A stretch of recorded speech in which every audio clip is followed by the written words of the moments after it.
കേരളത്തിലെ ഏറ്റവും പ്രിയപ്പെട്ട എൻ്റെ HST സോഷ്യൽ സയൻസ് ഉദ്യോഗാർത്ഥികളെ, നിങ്ങളെല്ലാവരും നോട്ടിഫിക്കേഷന് ശേഷം എക്സാമിന് വേണ്ടി കൃത്യമായി പഠിച്ചുകൊണ്ടിരിക്കുകയാണ് എന്നെനിക്കറിയാം.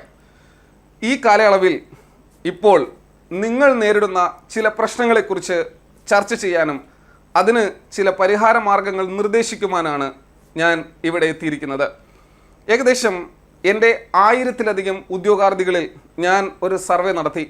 ആ സർവേയിൽ നിന്നും അവർ പ്രധാനമായും നേരിടുന്ന ചില പ്രശ്നങ്ങൾ കണ്ടെത്തി. ഈ വീഡിയോയിലുടനീളം ഞാൻ കാണിക്കുന്ന അല്ലെങ്കിൽ ഞാൻ പറയുന്ന ചില പ്രശ്നങ്ങൾ നിങ്ങളിൽ പലരെയും, ബഹുഭൂരിപക്ഷം പേരെയും അലട്ടുന്നുണ്ട് എന്നെനിക്കറിയാം. കാരണം 1000-ലധികം കുട്ടികളിൽ നടത്തിയ സർവേ എന്ന് പറയുമ്പോൾ ഒരു ടീച്ചിങ് എക്സാമിനേഷന് തന്നെ സ്വാഭാവികമായും 70% റിലയബിൾ ആകും.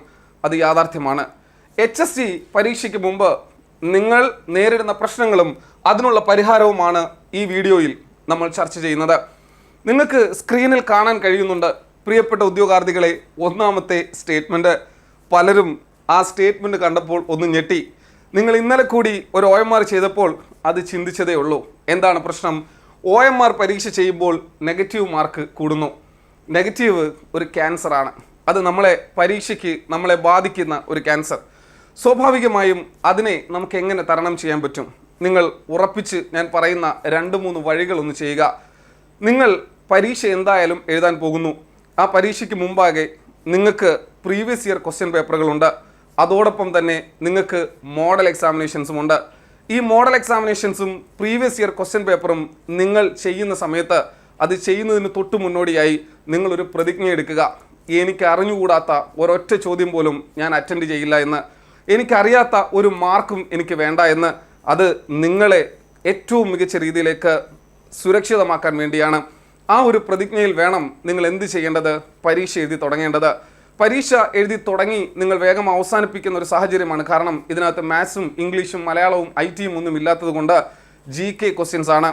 സ്റ്റേറ്റ്മെൻറ്റുകളൊക്കെ നിങ്ങൾ വായിച്ച് മുന്നോട്ട് പോകുമ്പോൾ പലതും നിങ്ങൾക്ക് പരിചിതമായി തോന്നി നിങ്ങൾ അറ്റൻഡ് ചെയ്യാതെ എക്സാമിനേഷൻ കംപ്ലീറ്റ് ചെയ്തതിന് ശേഷം വീണ്ടും ഈ ക്വസ്റ്റ്യൻ പേപ്പർ ഒന്ന് മറിച്ച് നോക്കുന്നു. ആ മറിച്ച് നോക്കലിൽ നിങ്ങൾക്ക് വീണ്ടും ഫെമിലിയർ ആയിട്ട് ചില ചോദ്യങ്ങൾ ചോദിക്കുകയും തോന്നുകയും അത് നിങ്ങൾ കറപ്പിക്കുകയും അവസാനം നിങ്ങൾ പടുകുഴിയിലേക്ക് വീഴുകയും ചെയ്യും. നിങ്ങൾക്ക് ഉറപ്പില്ലാത്തൊരു മാർക്ക് എന്തിനാണ് നിങ്ങൾക്ക്? നിങ്ങളിപ്പോൾ മോഡൽ എക്സാമിനേഷനാണ് ചെയ്യുന്നത്. ആ മോഡൽ എക്സാമിനേഷനിൽ നിങ്ങൾക്ക് 40 ക്വസ്റ്റ്യൻസേ അറിയാമോ? അത് മാത്രം അറ്റൻഡ് ചെയ്താൽ മതി. 40-ന് ശേഷമുള്ള 60 ക്വസ്റ്റ്യൻസ് നിങ്ങൾ പരീക്ഷ കഴിഞ്ഞിട്ട് ആ 60 ക്വസ്റ്റ്യൻസിൻ്റെ സോഴ്സ് കണ്ടെത്തി പഠിക്കുകയല്ലേ ഉചിതം? അങ്ങനെ പരീക്ഷകൾക്ക് പഠിച്ചു തുടങ്ങുന്ന ഒരാൾക്ക് എക്സാം ഹാളിൽ പോയിരുന്നിട്ട് നെഗറ്റീവ് ചെയ്യാൻ കഴിയില്ല. സമയം നമ്മുടേതാണ്, സാഹചര്യം നമ്മുടേതാണ്, നമ്മൾ തന്നെയാണ് പഠിക്കുന്നത്. ശാസ്ത്രീയമായ കാഴ്ചപ്പാടില്ലാതെ, ശാസ്ത്രീയമായ പരിവേഷമില്ലാതെ ഒരു കാരണവശാലും നമുക്കിത് അറ്റൈൻ ചെയ്യാൻ കഴിയില്ല, ഇത് നേടാൻ കഴിയില്ല. അതുകൊണ്ട് ഉറച്ച തീരുമാനമെടുക്കുക. ഇന്നു മുതൽ, ഈ നിമിഷം മുതൽ, എൻ്റെ വാക്കുകൾ കേൾക്കുന്ന നിമിഷം മുതൽ നിങ്ങൾ ഉറച്ച തീരുമാനമെടുക്കുക. ഒരു കാരണവശാലും എനിക്ക് അർഹതയില്ലാത്ത നെഗറ്റീവ് മാർക്ക് എനിക്ക് വേണ്ട. എന്നാൽ സാർ ഞങ്ങൾക്ക് അങ്ങനെ പറ്റില്ല എന്ന് ചിന്തിക്കുന്നവർ, അതായത് എങ്ങനെയെങ്കിലും നമ്മൾ അറിയാതെ ആ സ്വാധീന വലയത്തിലേക്ക് പെട്ടുപോകും എന്ന് ചിന്തിക്കുന്നവർ മനസ്സിലാക്കേണ്ട ഒരു കാര്യം, 4 സ്റ്റേറ്റ്മെൻറ്റുകൾ ഉണ്ട് എങ്കിൽ ആ 4 സ്റ്റേറ്റ്മെൻറ്റിൽ 3 നിങ്ങൾക്ക് അറിയാം, ഒരെണ്ണത്തെക്കുറിച്ചാണ് അൺഫെമിലിയാരിറ്റി എങ്കിൽ നിങ്ങൾക്ക് സാധ്യതാപരമായിട്ടുള്ള ഒരു ചോദ്യം, ഒരു ഉത്തരം തിരഞ്ഞെടുക്കാം. അവിടെ അങ്ങനെ ഒരു പ്രൊവിഷൻ കൂടിയുണ്ട്. എന്നാൽ നിങ്ങൾക്ക് ഒരു ഓപ്ഷൻ മാത്രമേ അറിയാവൂ, അല്ലെങ്കിൽ 2 ഓപ്ഷൻ മാത്രമേ അറിയാവൂ. സ്വാഭാവികമായും ബാക്കിയുള്ള 2 ഓപ്ഷൻസും നിങ്ങൾക്ക് അറിയില്ല എങ്കിൽ അത് സ്കിപ്പ് ചെയ്യുന്നതാണ് ഏറ്റവും നല്ലത്. ഇനി മറ്റൊരു പ്രധാനപ്പെട്ട ഒരു കാര്യം നിങ്ങൾ മനസ്സിലാക്കേണ്ടത്, നമുക്കറിയാം multiple choice question, type of question ഐറ്റംസിൽ നമ്മൾ പഠിച്ചിട്ടുണ്ട്. അതായത് സ്റ്റെമ്പ്, അതുപോലെ തന്നെ കീ, അതുപോലെ തന്നെ ക്വസ്റ്റ്യൻ. അതായത് നിങ്ങൾക്ക് തയ്യാറാക്കുന്ന MCQയിൽ 4 ഓപ്ഷൻ ഉണ്ടെങ്കിൽ ആ 4 ഓപ്ഷനും നിങ്ങളുടെ ചോദ്യവുമായി ബന്ധപ്പെട്ടതായിരിക്കാം. ആ ചോദ്യവുമായി ബന്ധം നമുക്ക് തോന്നുന്നതായിരിക്കും. അങ്ങനെയുള്ള ഓപ്ഷൻസ് ആണ് എന്ത് ചെയ്യുന്നത്, അവർ പ്രൊവൈഡ് ചെയ്യുന്നത്. അതിലൊരു കീ നിങ്ങൾക്ക് കിട്ടുകയും ചെയ്യും. ആ കീയിലേക്ക് നിങ്ങൾ എത്തുകയും ചെയ്യണം. അതുകൊണ്ട് എൻ്റെ പ്രിയപ്പെട്ട ഉദ്യോഗാർത്ഥികളെ, വളരെ സ്നേഹത്തോടെയും വളരെ വിനയത്തോടെയും ഞാൻ നിങ്ങളോട് പറയുകയാണ്, നെഗറ്റീവ് മാർക്ക് നിങ്ങൾ ഒഴിവാക്കുക. നെഗറ്റീവ് നമ്മുടേതല്ല, അത് നമുക്ക് വേണ്ട. ഇനി മറ്റൊരു പ്രധാനപ്പെട്ട കാര്യം, 100 മാർക്ക് മേടിച്ച് കഴിഞ്ഞ HST ആരും നേടിയില്ല. 50 മാർക്ക് പോലും ഒരു ജില്ലയിലും കട്ട് ഓഫ് വന്നില്ല. അതുകൊണ്ട് നിങ്ങൾക്ക് ഉപേക്ഷിക്കാൻ ഇഷ്ടം പോലെ മാർക്കുണ്ട്, നേടാനും ഇഷ്ടം പോലെ മാർക്കുണ്ട്. ഉള്ളത് കൊണ്ട് നമ്മൾ തൃപ്തി അടഞ്ഞ് സമാധാനത്തോടെ വീട്ടിൽ വന്നാൽ അതിന് താഴെ തന്നെ കട്ട് ഓഫ് നിൽക്കും എന്നതിൽ യാതൊരു സംശയവുമില്ല. സോ അത് നിങ്ങൾ ചെയ്യുമല്ലോ. ഇനി രണ്ടാമത്തേലേക്ക് നമുക്കൊന്ന് നോക്കാം. എന്താണ് രണ്ടാമത്തേല്? പഠിക്കും തോറും പഠിച്ച കാര്യങ്ങൾ മറന്നു പോകുന്നു. എഡ്യൂക്കേഷൻ സൈക്കോളജി അധ്യാപകനാണ് ഞാൻ. എനിക്ക് സോഷ്യൽ സയൻസ് ആണ് എൻ്റെ ഓപ്ഷണൽ സബ്ജക്റ്റ്. മനഃശാസ്ത്രത്തിൽ ഞാൻ കൃത്യമായി എല്ലാവരോടും പറയുന്നൊരു കാര്യമുണ്ട്. മെമ്മറി, ഫോഗറ്റിംഗ് എന്ന് പറയുന്നത് രണ്ട് കോഗ്നിറ്റീവ് എലമെൻറ്റുകളാണ്. പഠിച്ച കാര്യം മറക്കും. നിങ്ങൾ ആദ്യമായി പരീക്ഷ എഴുതാൻ പോയ സമയം ഓർമ്മയുണ്ടോ? ഏറ്റവും നല്ല ചുരിദാറിട്ട്, ആ ചുരിദാറിന് ഉതകുന്ന ഷോളിട്ട്, ആ ഷോളിന് ഉതകുന്ന സിന്ദൂരോ അല്ലെങ്കിൽ പൊട്ടുവിട്ട്, നല്ല മനോഹരമായ വളകളിട്ട് അടിച്ചു പൊളിച്ചാണ് പോകുന്നത്. പക്ഷേ നന്നായി പഠിച്ച പരീക്ഷയ്ക്ക് നിങ്ങൾ പരീക്ഷ എഴുതാൻ പോകുമ്പോൾ എങ്ങനെയാണ്? വളരെ ടെൻസ്ഡ് ആയിട്ടാണ് പോകുന്നത്. നിങ്ങൾ ബാക്കിയുള്ള കാര്യങ്ങളിലൊന്നും ശ്രദ്ധിക്കാറില്ല. പ്രിയപ്പെട്ട ഉദ്യോഗാർത്ഥികളെ, ഇവിടെയും നിങ്ങൾ ആ ഒരു സത്യം മനസ്സിലാക്കുക. പഠിക്കാതെ ഒരു കാര്യം ഒരാൾക്ക് മറക്കാൻ കഴിയുമോ? നിങ്ങൾ കേൾക്കാതെ ഒരു കാര്യം നിങ്ങൾക്ക് പറയാൻ കഴിയുമോ? നിങ്ങൾ കാണാതെ ഒരു കാര്യം നിങ്ങൾക്ക് പറയാൻ കഴിയുമോ? അപ്പോൾ നമ്മുടെ ഇന്ദ്രിയങ്ങളിലൂടെ, പഞ്ചേന്ദ്രിയങ്ങളിലൂടെ നമ്മൾ നേടുന്ന അറിവുകൾ അത് സംവേദന പ്രത്യക്ഷണത്തിൻ്റെ ഫലമായി ആശയങ്ങളായി രൂപപ്പെടാൻ സമയമെടുക്കും. ആ സമയം ഉറപ്പായിട്ടും നിങ്ങൾക്ക് റിവിഷനിലൂടെ കിട്ടുകയും ചെയ്യും. അച്ഛൻ്റെ പേര് ചോദിച്ചാൽ അക്ഷരം തെറ്റാതെ നിങ്ങൾ പറയും. ജനിച്ച സ്ഥലം ചോദിച്ചാൽ അക്ഷരം തെറ്റാതെ നിങ്ങൾ പറയും. നിങ്ങൾക്ക് നിങ്ങളുടെ കൂട്ടുകാരുടെ പേര് ചോദിച്ചാൽ അവരുമായി മറക്കാത്ത അനുഭവങ്ങൾ ഉണ്ടെങ്കിൽ അത് നിങ്ങൾ കൃത്യമായി പറയും. എന്തുകൊണ്ടാണ്? അത് ആശയമായി നിങ്ങൾ ഗ്രഹിച്ചു കഴിഞ്ഞു. അതുകൊണ്ട് ഒരു കൺസെപ്റ്റിനെ സൈക്കോളജി പരമായി നിങ്ങൾക്ക് പൂർണ്ണമായും എന്നേക്കും ഓർത്തു വെക്കണമെങ്കിൽ അതിനെ ഒരു 5 തവണ കാലാടിസ്ഥാനത്തിൽ, അതായത് വ്യത്യസ്ത ഇടവേളകളിൽ 5 തവണ നിങ്ങൾ റിവിഷൻ ചെയ്തിരിക്കണം. അപ്പോൾ ഒരു തവണ നന്നായിട്ട് പഠിക്കുന്നു, രണ്ടാമതും മൂന്നാമതും നാലാമതും അഞ്ചാമതും ആറാമതും നമ്മൾ എന്ത് ചെയ്യുന്നു? റിവിഷൻ ചെയ്യുന്നു. അപ്പോൾ ഒരു കാര്യം സന്തോഷപൂർവ്വം കേൾക്കുക. നിങ്ങൾ മറക്കുന്നുണ്ടെങ്കിൽ നിങ്ങൾ പഠിച്ചത് കൊണ്ടാണ്. നിങ്ങൾക്ക് ടെൻഷൻ ഉണ്ടെങ്കിൽ നിങ്ങൾ പഠിച്ചത് കൊണ്ടാണ്. നിങ്ങൾ അതിനെ ആഗ്രഹിക്കുന്നത് കൊണ്ടാണ്. ആ ടെൻഷൻ നിങ്ങളെ സക്സസ്സിലേക്ക് കൊണ്ടുപോകും. ആ സമ്മർദ്ദം നിങ്ങളെ കൂടുതൽ പ്രവൃത്തി ചെയ്യാൻ തൽപരരാക്കും എന്നതിൽ യാതൊരു സംശയവുമില്ല. ഇത് ഞാൻ പറയുന്നതല്ല, ലോകപ്രശസ്ത മോട്ടിവേഷൻ സർക്കിള് പറയുന്നൊരു കാര്യമാണ്. ഇനി മൂന്നാമത്തത്, എവിടെ നിന്ന് തുടങ്ങണം എന്നൊരാശങ്ക. ഇത് എല്ലാവരെയും ബാധിക്കുന്ന മറ്റൊരു പ്രശ്നമാണ്. ഇത് പറയുമ്പോൾ തന്നെ പലർക്കും ഇതെല്ലാം ഞങ്ങൾ നേരിടുന്ന പ്രശ്നങ്ങളാണ് സാറേ എന്ന് പലർക്കും പറയാനുണ്ടല്ലേ. എവിടെ നിന്ന് തുടങ്ങണം? ആദ്യമേ എക്കണോമിക്സ് എടുത്ത് പഠിക്കാൻ നേരത്ത് ഹിസ്റ്ററി ബാലികേറ മലയായിട്ട് കിടക്കുന്നു. ഹിസ്റ്ററി തുടങ്ങുമ്പോൾ പൊളിറ്റിക്സ് മറ്റൊരു സൈഡിൽ കിടക്കുന്നു. പ്രിയപ്പെട്ട ഉദ്യോഗാർത്ഥികളെ, നിങ്ങൾ ഒരു ഓപ്ഷണൽ സബ്ജക്റ്റ് പഠിച്ചവരായിരിക്കാം. ഉദാഹരണം പറയുന്നു, ഹിസ്റ്ററി പഠിച്ചവരാണ് എങ്കിൽ അവരെന്ത് ചെയ്യുക? ഹിസ്റ്ററിക്ക് കുറച്ച് സമയം മാറ്റി വെച്ചിട്ട് ബാക്കിയുള്ള സമയങ്ങൾ നിങ്ങൾ ഏറ്റവും പ്രധാനപ്പെട്ട ബാക്കിയുള്ള മൊഡ്യൂളുകളിൽ കിടക്കുന്ന സബ്ജക്റ്റുകൾ ആഴത്തിൽ പരപ്പിൽ പഠിക്കാൻ ശ്രമിക്കുക. ചില ടോപ്പിക്കുകൾ നമുക്ക് വലിയ ബുദ്ധിമുട്ടുള്ള കാര്യങ്ങളാണ്. ഇപ്പോൾ ഉദാഹരണത്തിന് എക്കണോമിക്സ് ബുദ്ധിമുട്ടാണ് എങ്കിൽ ആ എക്കണോമിക്സിലെ ചില ടോപ്പിക്കുകൾ നമുക്ക് വളരെ പ്രാധാന്യമില്ലാത്ത ചില ടോപ്പിക്കുകൾ, ഡെപ്തിൽ പഠിക്കേണ്ട ടോപ്പിക്കുകൾ അതിനകത്തുണ്ട്. ഞാൻ എൻ്റെ ആപ്പിലെ കുട്ടികൾക്ക് കൃത്യമായും പറഞ്ഞു കൊടുത്തിട്ടുണ്ട്. ആ ടോപ്പിക്കുകൾ നമ്മൾ എന്ത് ചെയ്യുക? ഒഴിവാക്കുക. അതുപോലെ തന്നെ മറ്റൊരു പ്രധാനപ്പെട്ട കാര്യം, നിങ്ങൾ പഠിക്കാൻ തുടങ്ങുന്ന സമയത്ത് നിങ്ങളുടെ കയ്യിൽ ഒരു നോട്ട്ബുക്ക് വെച്ചിരിക്കുക. നിങ്ങൾ പഠിക്കുന്ന കണ്ടന്റുകളെ അതിനകത്ത് എഴുതുക. ഇത് തുടർച്ചയായി ചെയ്യുന്നതിലൂടെ നിങ്ങൾക്ക് എവിടെ നിന്ന് തുടങ്ങണം എന്നുള്ളതിൻ്റെ ബുദ്ധിമുട്ട് അങ്ങ് അവസാനിക്കും. കാരണം നിങ്ങൾ പഠിച്ച കാര്യങ്ങളെ മുഴുവനും ഒരു ബുക്കിൽ കിട്ടുമ്പോൾ നിങ്ങൾക്കത് തരുന്ന സന്തോഷവും ഉന്മേഷവും വലുതാണ്. ഞാൻ പഠിച്ചതാണിത്. ഒരു 2 ബുക്ക് തീർക്കുമ്പോൾ മൂന്നാമത്തെ ബുക്ക് എടുക്കാനും ആദ്യത്തെ 2 ബുക്ക് റിവിഷൻ ചെയ്യാനും നമുക്ക് കൂടുതൽ താല്പര്യമുണ്ടാകും. അതൊരു ഡ്രൈവാണ്, നമ്മളെ മുന്നോട്ട് നയിക്കുന്ന ഒരു ഡ്രൈവാണ്. അതുകൊണ്ട് നിങ്ങൾ എന്തായാലും തുടങ്ങിയേ പറ്റൂ. ഏത് പഠിച്ചാലും നിങ്ങൾക്ക് ബെനിഫിറ്റാണ്, എവിടെ നിന്ന് തുടങ്ങിയാലും നിങ്ങൾക്ക് ബെനിഫിറ്റാണ്. അതുകൊണ്ട് നമ്മുടെ മൊഡ്യൂളുകൾ നിങ്ങൾ തുടങ്ങുമ്പോൾ ഈ ചോദ്യത്തിന് മറുപടിയായി, ഈ ചോദ്യത്തിന് പരിഹാരമായി എനിക്ക് പറയാനുള്ളത്, എല്ലാ മൊഡ്യൂളുകളും തുടക്കത്തിൽ നിന്ന് തന്നെ തുടങ്ങുക. അത് അതിൻ്റെ കണ്ടിന്യൂഷൻ പോർഷനാണ്. നിങ്ങൾ ശ്രദ്ധിച്ചിട്ടുണ്ടോ? ചരിത്രത്തിൻ്റെ നിർവചനത്തിന് ശേഷം മെസപ്പൊട്ടോമിയൻ സംസ്കാരം, ഈജിപ്ഷ്യൻ സംസ്കാരം, ഹാരപ്പൻ സംസ്കാരം, അതുപോലെ തന്നെ ഗ്രീക്ക് റോമൻ സംസ്കാരം, ഇത്രയും സംസ്കാരങ്ങൾ കഴിഞ്ഞതിന് ശേഷം നമ്മൾ എവിടെയാണ് പോകുന്നത്? നമ്മൾ പോകുന്നത് മധ്യകാലഘട്ടത്തിലെ നവോത്ഥാന യുഗത്തിലേക്കാണ്. ഗ്രീക്ക് സംസ്കാരവും റോമൻ സംസ്കാരവും പഠിക്കാതെ ഒരാൾക്ക് എങ്ങനെ നവോത്ഥാന കാലത്തിലേക്ക് പോകാൻ പറ്റും? നവോത്ഥാനം പഠിക്കാതെ ഒരാൾക്ക് എങ്ങനെ ജോഗ്രഫിക്കൽ ഡിസ്കവറീസിലേക്കും അതുപോലെ തന്നെ ഏറ്റവും പ്രധാനപ്പെട്ട മതപരിഷ്കരണത്തിലേക്കും പോകാൻ പറ്റും? ഇത് ഇത്രയും പഠിക്കാതെ എങ്ങനെ കോളനിവൽക്കരണത്തിലേക്ക് പോകാൻ പറ്റും? എങ്ങനെ വാറുകൾ പഠിക്കാൻ പറ്റും? എങ്ങനെ ഇൻഡസ്ട്രിയൽ റവല്യൂഷൻ പഠിക്കാൻ പറ്റും? അതുകൊണ്ട് സിലബസ് തന്നിട്ടുള്ളത് A to Z ആണ്, സിമ്പിൾ ടു കോംപ്ലക്സ് ആണ്, അത് കറക്റ്റ് ക്രൊണോളജിയാണ്. അതുകൊണ്ട് കൃത്യമായും എന്ത് ചെയ്യുക? മനസ്സിലാക്കുക. സോ ഇവിടെ നമുക്ക് 4ാമത്തെ സ്റ്റേറ്റ്മെന്റിലൊന്ന് നോക്കാം. മറ്റു കുട്ടികളുടെ സംസാരങ്ങൾ എന്നെ കൂടുതൽ ഭയപ്പെടുത്തുന്നു. അതായത് നിങ്ങൾക്കറിയാം, നിങ്ങൾ ഈ ഒരു ആസ്പിരൻ്റ് ആകുന്ന സമയത്ത് തന്നെ നിങ്ങൾ നിരവധി കുട്ടികളുമായി എന്ത് ചെയ്യാറുണ്ട്? സംഭാഷണത്തിൽ ഏർപ്പെടാറുണ്ട്. നിരവധി കുട്ടികളുമായി നിങ്ങൾ ആശയങ്ങൾ പങ്കുവെക്കാറുണ്ട്. അവരുടെ സംഭാഷണങ്ങൾ നിങ്ങൾ ചിരിച്ചുകൊണ്ടാണ് കേൾക്കുന്നതെങ്കിലും ചിലപ്പോൾ നിങ്ങളുടെ ഹൃദയമിടിപ്പ് കൂട്ടാം. കാരണം ആ കുട്ടി പഠിച്ച ഏരിയ പറയുമ്പോഴത്തേക്ക് നിങ്ങളത് കവർ ചെയ്തില്ല എന്നുള്ളൊരു ടെൻഷൻ ഉണ്ടാകാം. ഇത് വളരെ ബുദ്ധിമുട്ടുണ്ടാക്കുന്ന ഒരു പ്രശ്നമാണ്. ഈ പ്രശ്നം നിങ്ങൾ കൃത്യമായും സീരിയസ് ആയിട്ട് എടുക്കേണ്ട ഒരു കാര്യമാണ്. അയാളല്ല നിങ്ങളെന്ന് മനസ്സിലാക്കുക. അത് വേറൊരു ഇൻഡിവിജ്വൽ ആണ്, നിങ്ങൾ വേറൊരു ഇൻഡിവിജ്വൽ ആണ്. ഇൻഡിവിജ്വൽ ഡിഫറൻസസ് ഉണ്ട്. ആ കുട്ടിക്ക് ഡിഫിക്കൽട്ട് ആയിട്ടുള്ളത് ഒരുപക്ഷെ നിങ്ങൾക്ക് എളുപ്പമായിരിക്കാം. ആ കുട്ടിക്ക് സിമ്പിൾ ആയിട്ടുള്ളത് ചിലപ്പോൾ നിങ്ങൾക്ക് എന്തായിരിക്കാം, ഡിഫിക്കൽട്ടി ആയിരിക്കാം. അങ്ങനെ ഏതെങ്കിലും പറയുന്ന കാര്യങ്ങൾ നിങ്ങൾ കേൾക്കുമ്പോൾ നിങ്ങൾക്ക് ബുദ്ധിമുട്ടുണ്ടെങ്കിൽ ആ ഫോൺ കട്ട് ചെയ്തതിന് ശേഷം ആ കുട്ടി പറഞ്ഞ ടോപ്പിക്ക് അങ്ങ് പഠിച്ചു തീർക്കുക. നിങ്ങൾ എന്ത് പഠിച്ചു എന്ന് ആ കുട്ടിക്ക് അറിയത്തില്ല. ആ കുട്ടി പഠിച്ച കാര്യങ്ങളാണ് നിങ്ങളോട് പറയുന്നത്. പല സ്ഥാപനങ്ങളെക്കുറിച്ച് പറയും, പല ആപ്പുകളെക്കുറിച്ച് പറയും, പല ക്വസ്റ്റ്യൻസിനെ കുറിച്ച് പറയും, തെറ്റായ കാര്യങ്ങൾ പറയും, ശരിയായ കാര്യങ്ങൾ പറയും. നമ്മൾ എന്തിനാണ് അത് കേൾക്കുന്നത്? അതുകൊണ്ട് നമുക്ക് നെഗറ്റീവ് മാത്രമേ ഉള്ളൂ എങ്കിൽ അത് നമ്മൾ തള്ളിക്കളയുകയല്ലേ വേണ്ടത്? അങ്ങനെയുള്ള കോളുകൾ ഒഴിവാക്കുക. അങ്ങനെയുള്ളവർ അങ്ങനെ വിളിച്ചുകൊണ്ടിരിക്കുക. നിങ്ങളെ ആ കുട്ടി വിളിക്കുന്ന സമയത്ത് തന്നെ മറ്റുള്ളവരെയും ആ കുട്ടി അതിനോടകം തന്നെ വിളിച്ചിരിക്കും, അതുപോലെ വീണ്ടും വിളിച്ചുകൊണ്ടിരിക്കും.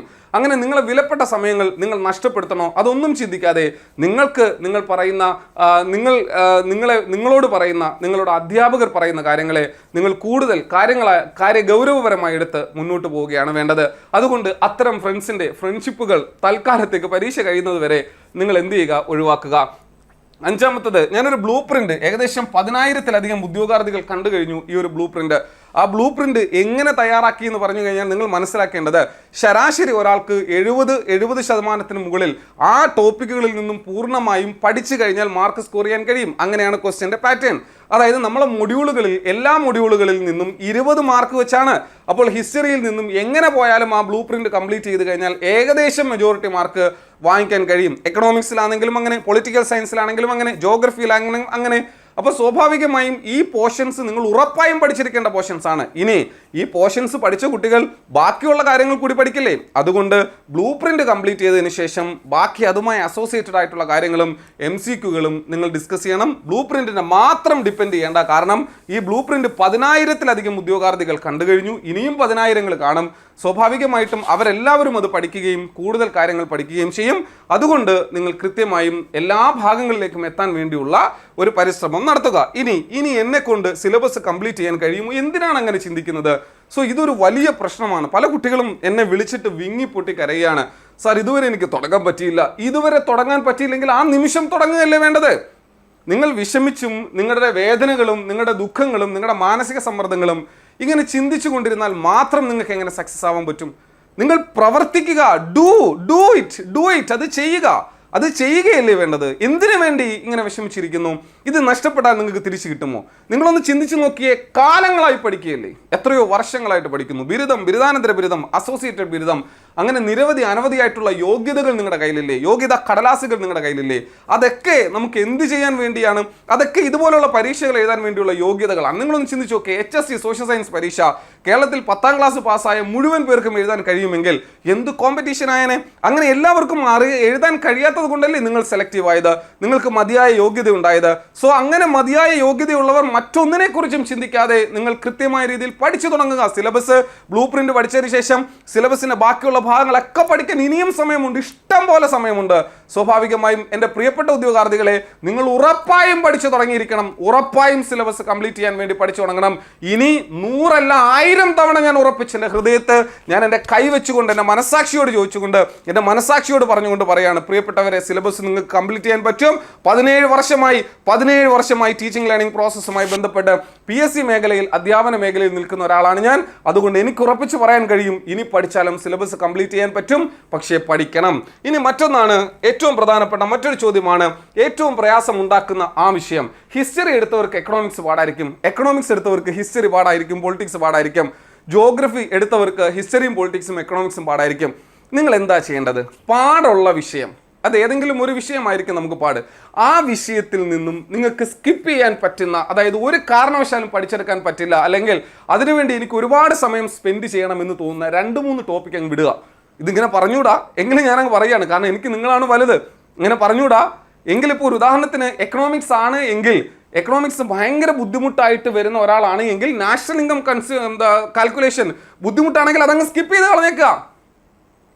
കോറിലേഷൻസ് ബുദ്ധിമുട്ടാണെങ്കിൽ അതങ്ങ് സ്കിപ്പ് ചെയ്ത് കളഞ്ഞേക്കുക. ബാക്കിയുള്ള എൻ്റയർ പോർഷൻസ് നിങ്ങൾ പഠിക്കണം. കാരണം 20 മാർക്കിൽ 2 മാർക്കേ പോകുന്നുള്ളൂ, 98 മാർക്കിന് ആഴത്തിൽ പഠിക്കാൻ പറ്റും. ഈ 2 മാർക്കിന്റെ വ്യഥനകൾ ഇങ്ങനെ ആലോചിച്ചുകൊണ്ടിരുന്നാൽ ഒരു രക്ഷയില്ല.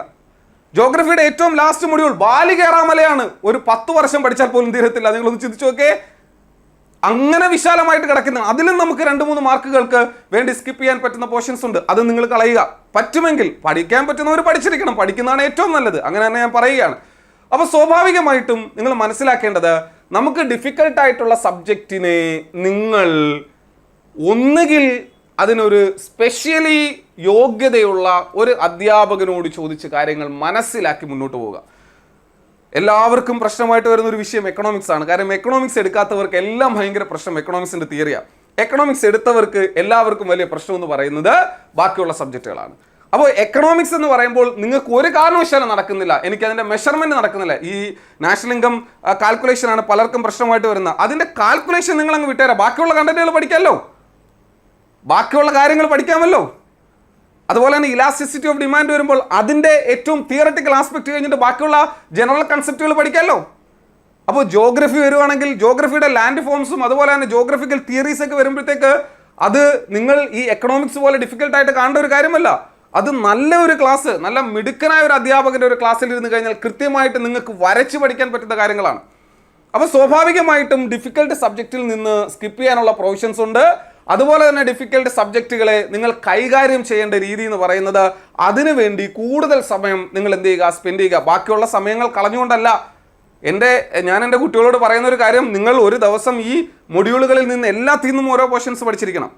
കാരണം ഏതെങ്കിലും ഒരു പോർഷൻ തീർത്തിട്ട് ഇപ്പോൾ ഹിസ്റ്ററി തീർന്നിട്ട് ജോഗ്രഫി എടുക്കാമെന്ന് വിചാരിച്ചാൽ, ഹിസ്റ്ററി തീർന്നിട്ട് എക്കണോമിക്സ് എടുക്കാമെന്ന് വിചാരിച്ചാൽ നടക്കത്തില്ല. കാരണം വേൾഡ് ഹിസ്റ്ററിയും ഇന്ത്യൻ ഹിസ്റ്ററിയും കേരള ഹിസ്റ്ററിയും, അതായത് വേൾഡ് ഹിസ്റ്ററിയും ഇന്ത്യൻ ഹിസ്റ്ററിയും കേരള ഹിസ്റ്ററിയും, അത് ഈ സിവിലൈസേഷൻ മുതൽ ശിലായുഗം മുതൽ ഇങ്ങോട്ടുള്ള കൺസെപ്റ്റുകൾ നിങ്ങൾ എങ്ങനെ പഠിച്ചു തീർക്കുമെന്നാണ്. അത് പഠിച്ചു തീർത്തിട്ട് അടുത്ത സബ്ജക്റ്റ് എങ്ങനെ എടുക്കാൻ പറ്റുമെന്നാണ്.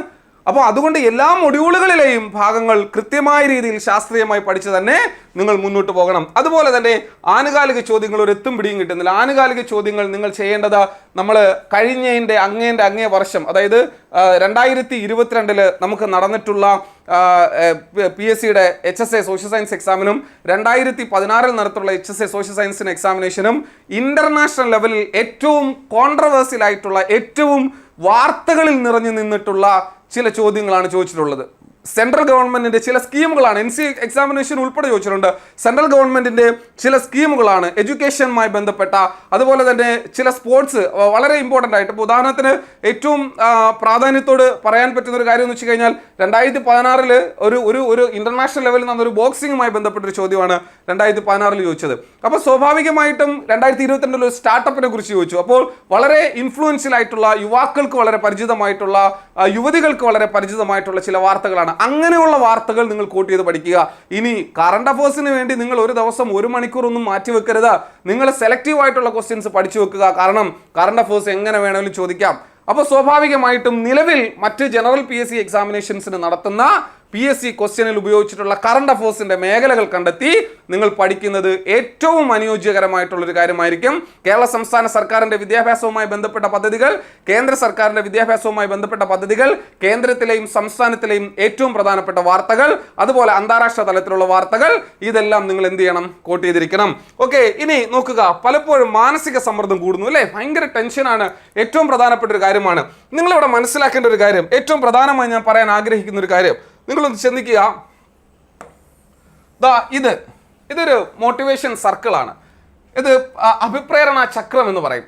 സോ ഈ മോട്ടിവേഷൻ സർക്കിളിൽ നിങ്ങൾക്കൊരു നീഡുണ്ടെന്ന് സങ്കല്പിക്കുക. ഇത് നിങ്ങളുടെ നീഡാണ്. നീഡ് എന്ന് പറയുന്നത് എന്താ? HST ആവുക എന്നുള്ളതാണ് നിങ്ങളുടെ നീഡ്. സോ ഈ നീഡ് നിങ്ങളിൽ എന്ത് കൊണ്ടുവെക്കും? നീഡ് ജനറേറ്റ് ഡ്രൈവ് എന്ന് വെച്ച് കഴിഞ്ഞാൽ ഒരു പ്രേരണ ഉണ്ടാക്കും, നിങ്ങളെ അതിലേക്ക് കൊണ്ടുപോകും. അതായത് HSA നിങ്ങൾക്ക് നേടണം, നോട്ടിഫിക്കേഷൻ വന്നു, നിങ്ങളുടെ നീഡാണ്. ആ നീഡിലേക്ക് നിങ്ങളെ പഠിപ്പിക്കാൻ വേണ്ടി നിങ്ങളെ ഉള്ളിൽ ഒരു ശക്തി, ഒരു പ്രേരണ മുന്നോട്ട് കൊണ്ടുപോകും. ആ പ്രേരണ നിങ്ങളെ എവിടെ കൊണ്ടെത്തിക്കുമെന്നാണ് പറയുന്നത്? ടെൻഷനിൽ കൊണ്ടെത്തിക്കുമെന്നാണ് പറയുന്നത്. ടെൻഷൻ എന്ന് വെച്ച് കഴിഞ്ഞാൽ സമ്മർദ്ദം ഉണ്ടാകും. നിങ്ങളിപ്പോൾ കാണുന്ന ആ സമ്മർദ്ദം എന്ന് പറയുന്ന ഈ ഒരു സ്റ്റേജാണ്.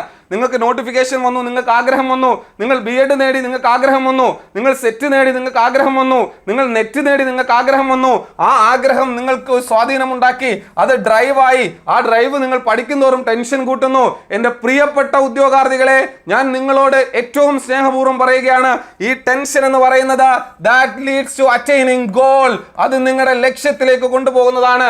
കാരണം ഈ ടെൻഷൻ ക്രിയേറ്റ് ചെയ്യുന്ന എന്താണ്?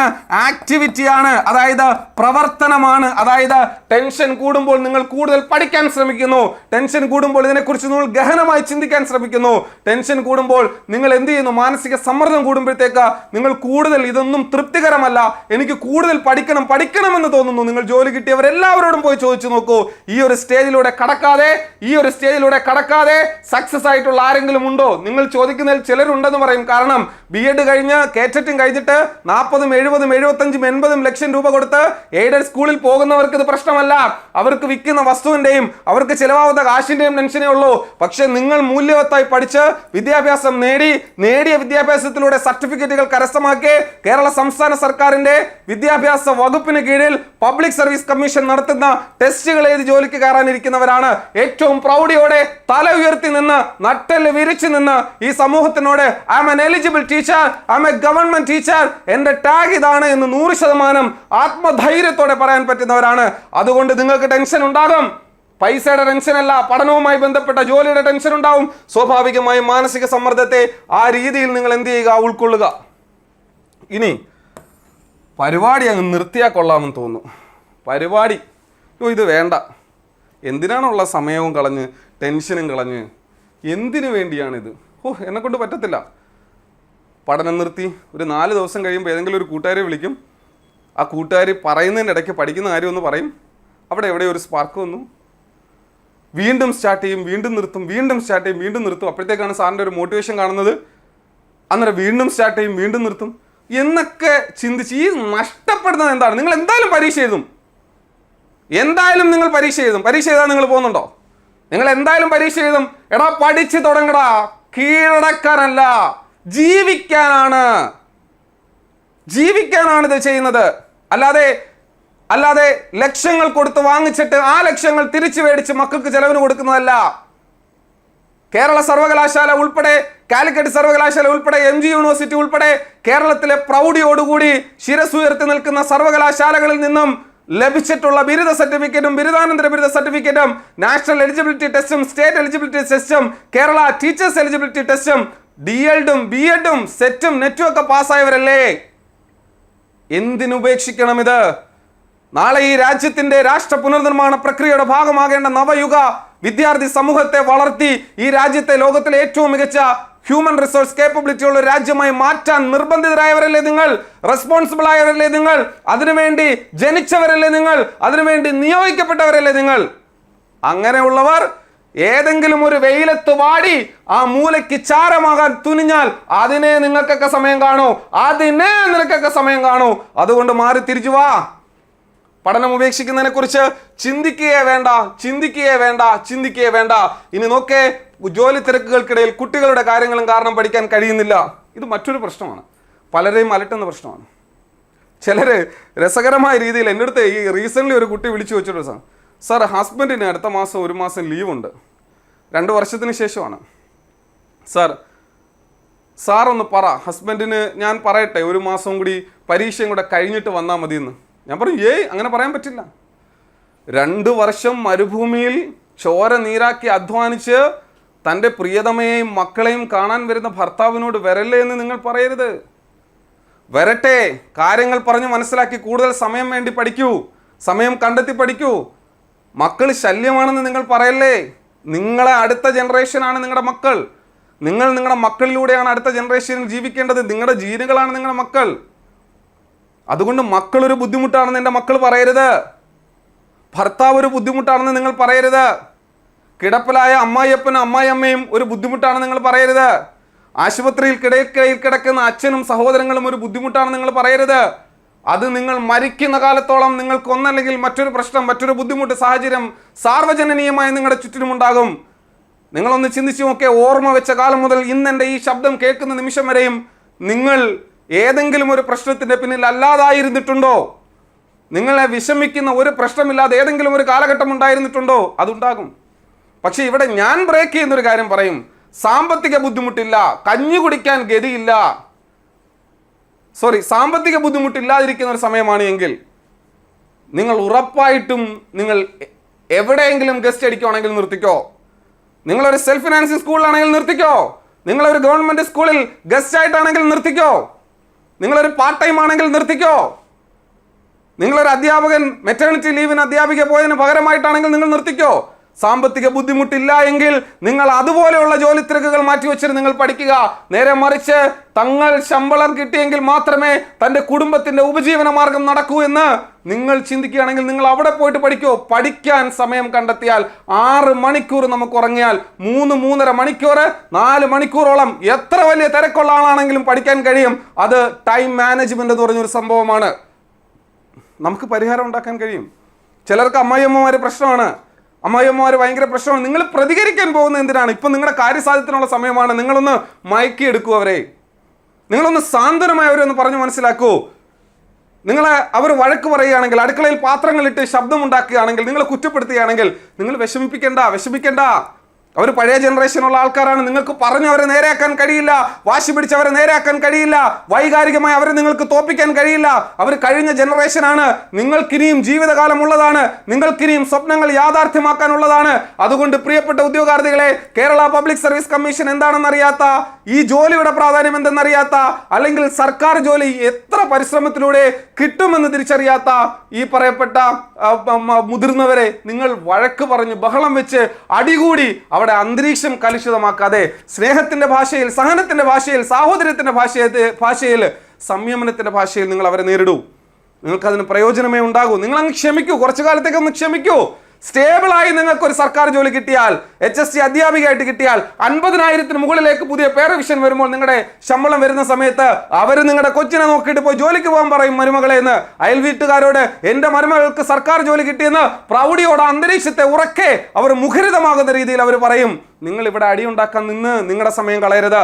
അടുത്തതാണ് വർഷങ്ങൾ ഒത്തിരി ഓർത്തിരിക്കാൻ ബുദ്ധിമുട്ടുണ്ടാകുന്നു. ജനിച്ച വർഷം ഓർമ്മയുണ്ടോ? SSLC പാസ്സായ വർഷം ഓർമ്മയുണ്ടോ? വിവാഹം കഴിഞ്ഞ വർഷം ഓർമ്മയുണ്ടോ? മക്കൾ ജനിച്ച വർഷം ഓർമ്മയുണ്ടോ? എങ്ങനെ ഓർത്തിരിക്കുന്നേ? നിരന്തരം ഉപയോഗിക്കുന്നതിലൂടെയാണ്. നിരന്തരം.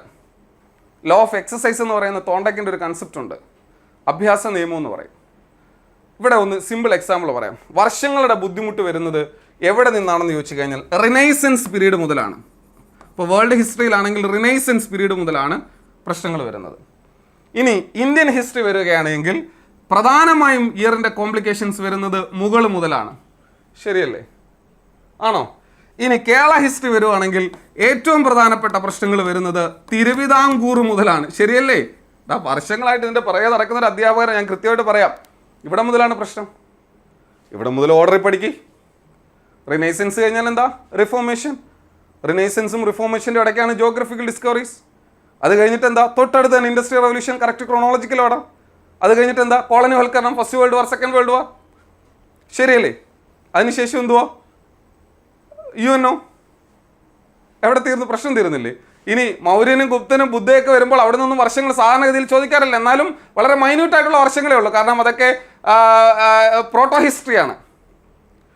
അപ്പോൾ സ്വാഭാവികമായിട്ടും അതിൽ നിന്ന് വലിയ ചോദ്യങ്ങളൊന്നും ചോദിക്കാൻ. ഇപ്പോൾ മൗര്യൻ എംപയർ സ്ഥാപിക്കപ്പെട്ട വർഷം BC 321 എത്രയോ പുസ്തകങ്ങൾ പറയുന്നു, BC 322 എത്രയോ പുസ്തകങ്ങൾ പറയുന്നു. അവിടെ ചലഞ്ച് ചെയ്യാൻ പറ്റും. യഥാർത്ഥത്തിൽ കേരള പബ്ലിക് സർവീസ് കമ്മീഷന്റെ ഉത്തരം BC 321. പക്ഷേ UPSC പല പരീക്ഷകൾക്ക് 322 ഉത്തരം കൊടുത്ത് ചോദിച്ചിട്ടുണ്ട്. അവിടെ എന്താണ് നമ്മൾ റിലയബിലിറ്റി വരുന്നത്? അപ്പോൾ അതൊക്കെ ഈ പറയുന്ന proto historic period, pre historic period ആയതുകൊണ്ട് തന്നെ അവിടുന്ന് ഇയറിന് വലിയ ക്വസ്റ്റ്യൻസ് വരത്തില്ല. പക്ഷേ ഇത് കഴിഞ്ഞാൽ കുറേയൊക്കെ ചരിത്രം നന്നായി രേഖപ്പെടുത്തിയതാണ്. ഇനി ഇന്ത്യ ചരിത്രത്തിലേക്ക് വരുമ്പോൾ എന്താ? സുൽത്താനേറ്റിന്റെ വർഷങ്ങൾ അത്ര വലിയ പ്രാധാന്യമില്ലെങ്കിലും വർഷങ്ങൾ തുടങ്ങുന്നത് മുഗൾ എംപററോടുകൂടിയാണ്. അതിനുശേഷം എന്താണ്? മുഗൾ എംപറർ കഴിഞ്ഞിട്ട് ബ്രിട്ടീഷുകാരുടെ ഗ്രോത്ത്, ഫ്രഞ്ചുകാരുടെ, ഡാനിഷുകാരുടെ, പോർച്ചുഗീസുകാരുടെ. അതിനുശേഷം എന്താ? 1857 റിവോൾട്ട്. അതിനുശേഷം എന്തുവാ? Freedom movement, INC. അതിനുശേഷം എന്തുവാണ്? നാഷണലൈസം. അതിനുശേഷം എന്തുവാണ്? India after independence. കറക്റ്റ് ക്രോണോളജിക്കലാണ് വരുന്നത്. കേരള ചരിത്രം എടുക്ക്. തിരുവിതാംകൂർ കഴിഞ്ഞിട്ട് എന്താ ചോദിക്കുന്നത്? തിരുവിതാംകൂർ കഴിഞ്ഞിട്ട് കേരള ഫോർമേഷൻ ആണ്, കേരള ഫ്രീഡം സ്ട്രഗിൾ ആണ്. ഇനി തിരുവിതാംകൂറിന് ഇടയ്ക്ക് തന്നെ നമുക്ക് പഠിക്കേണ്ടതാണ് വേലുത്തമ്പി ദളവ, പാലിത്തച്ചൻ, അതുപോലെ തന്നെ മറ്റു പ്രധാനപ്പെട്ട ഏറ്റവും പ്രധാനപ്പെട്ട നമ്മുടെ വീര കേരളവർമ്മ പഴശ്ശിരാജ. എവിടെയാടാ വർഷങ്ങൾക്ക് പ്രശ്നം വരുന്നത്? ഈ ഓർഡറിൽ പഠിച്ചാൽ ആർക്കാടാ പ്രശ്നം വരുന്നത്? ഈ ഓർഡറിൽ തന്നെയല്ലാടാ സിലബസ് നന്നേക്കുന്നത്. നമുക്ക് സിമ്പിളായ കാര്യങ്ങൾ നമ്മൾ ചിന്തിക്കുമ്പോൾ കട്ട് ഓഫ് മാർക്ക് ഉയരുമോ, കട്ട് ഓഫ് മാർക്ക് ഉയരുമോ, കട്ട് ഓഫ് മാർക്ക് ഉയരുമോ?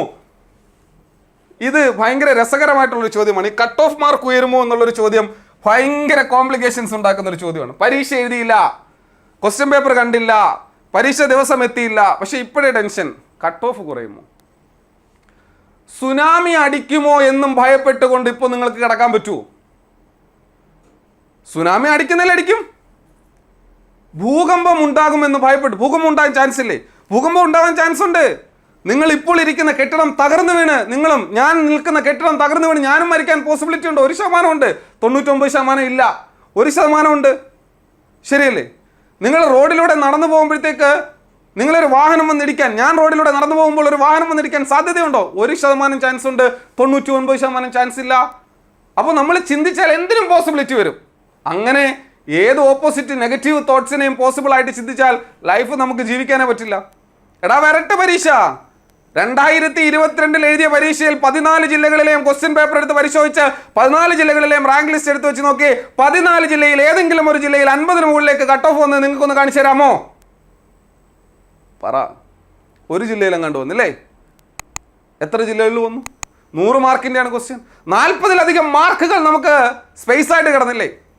ഇനി 80 മുകളിൽ മാർക്ക് മേടിച്ച് ആരെങ്കിലും ജോലി മേടിച്ചോ?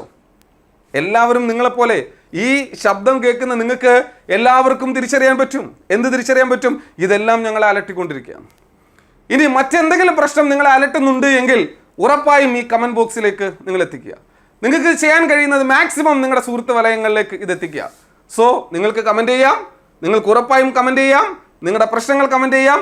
ഇനി ഇതിൽ ഏതെങ്കിലും പ്രശ്നങ്ങൾ നിങ്ങളെ അലട്ടിയിട്ടുണ്ട് എങ്കിൽ അതിനെന്തെങ്കിലും ഒരു പരിഹാരം ഈ വീഡിയോയിലൂടെ നിങ്ങൾക്ക് കിട്ടിയിട്ടുണ്ട് എങ്കിൽ എനിക്ക് ഏറ്റവും പ്രിയപ്പെട്ട എൻ്റെ പ്രിയപ്പെട്ട HSA ഉദ്യോഗാർത്ഥികളെ നിങ്ങൾക്കിതിൽ കമൻറ്റ് ചെയ്യാം. So let we meet again if God give me an opportunity. Thank U.